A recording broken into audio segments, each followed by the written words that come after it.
So something came up in Group A of the last session when we were talking about the point system and doing things that matter from a sales activity standpoint. And it was brought up, and it wasn't part of the regular session, but I want to share a couple of tools that I have with you. They're crude, but they are ways that you can really just develop your own system for how to keep track of this stuff. And I'm going to show you a very rudimentary spreadsheet here for, looking at things from a week-to-week basis, looking at things from a running total basis, and also managing your processes within more complex environments for some of you who manage big accounts with multiple layers of decision making in that. And I want to just share these with you again, just to show you how to maybe keep track of this stuff so you can set reasonable goals for yourself for the kinds of activities that you want to be engaging in. So I'll share my screen here. Very simply put, I've put here, 6 restaurants that are some of my favorites and a couple that I want to be my favorites here in Metro Detroit.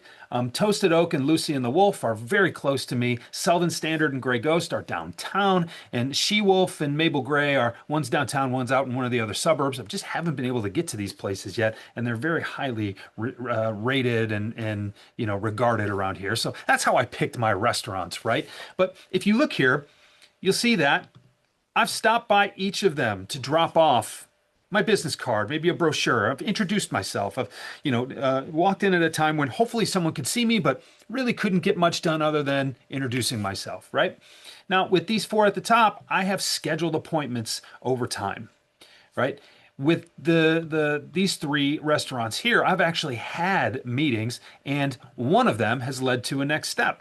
So Toasted Oak wants to buy something for me or from me. They want me to put together a quote so they can make sure the pricing is good, but I've moved through most of the process with them.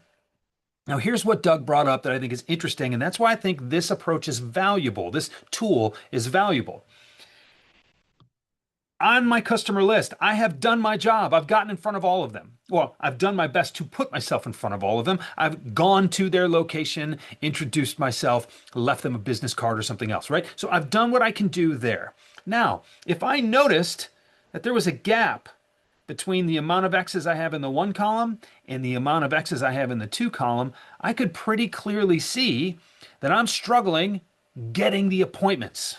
It's either a persistence issue or it's a messaging issue, or I don't have enough credibility with them, or there's some reason they're keeping me away. But what I'm going to say here is that if I have a bunch of checks in the 1 column and not very many in the 2 column, then I have a problem or an issue that I can work on for how to schedule that first meeting. That's prospecting, right?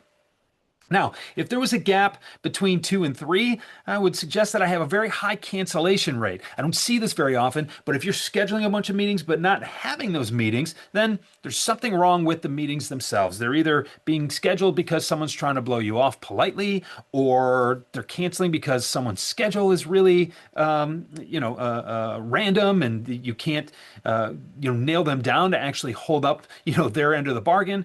Or it could be that the rep is terribly organized and doesn't show up for their own meetings, right? Again, we don't see this very often, but if there were a gap between columns 2 and 3, that would tell us that there's a problem confirming and keeping meetings. If there's a gap between 3 and 4, like there kind of is here, small sample set, we would suggest that we're having meetings, we seem to be doing them okay, but we're not closing for the next steps. This would show that we have a closing problem in some way, or maybe we have a presentation problem, or we have an engagement problem. We have something that we need to work on in our meetings. But here's the thing, and I think what we will see moving forward, and this is going to guide some of our training, you typically, as a group, as a whole, do not have problems closing deals. Your closing percentages are high. If we need to increase revenue, we need to open more deals, right? But I say all that to say that based on what we're seeing in these columns from an activity standpoint, we can see where your biggest sales issues lie.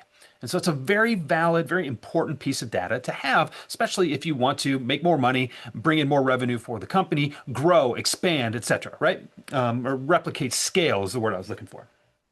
So this is on a running total. Here's my customer list. Here's what I've done with them throughout. This is on a weekly basis. Maybe you just want to keep track of what you've done with every customer on a weekly basis so that you can make sure that you are not forgetting anybody. When I was in the field, I had a meeting with my manager every Friday morning. And so that meant that I spent 45 minutes on Thursday night updating a spreadsheet similar to this. We didn't really use a CRM at that time. This was a long time ago.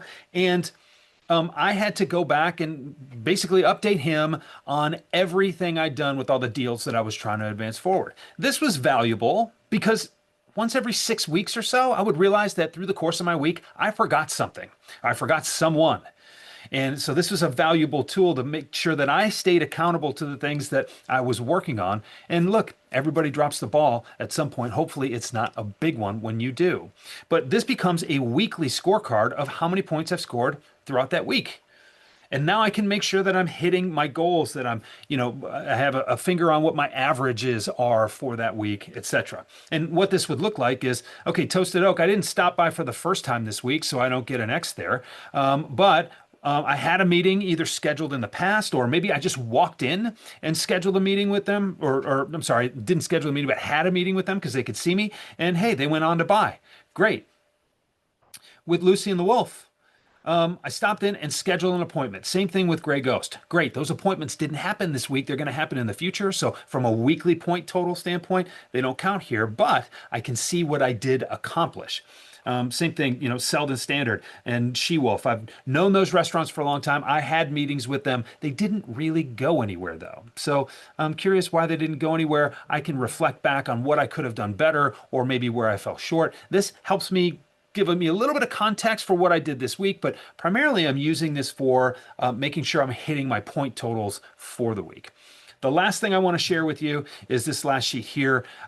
If you're working with a larger chain, or if you're working particularly with the GPO side of things, sometimes those sales cycles involve multiple people.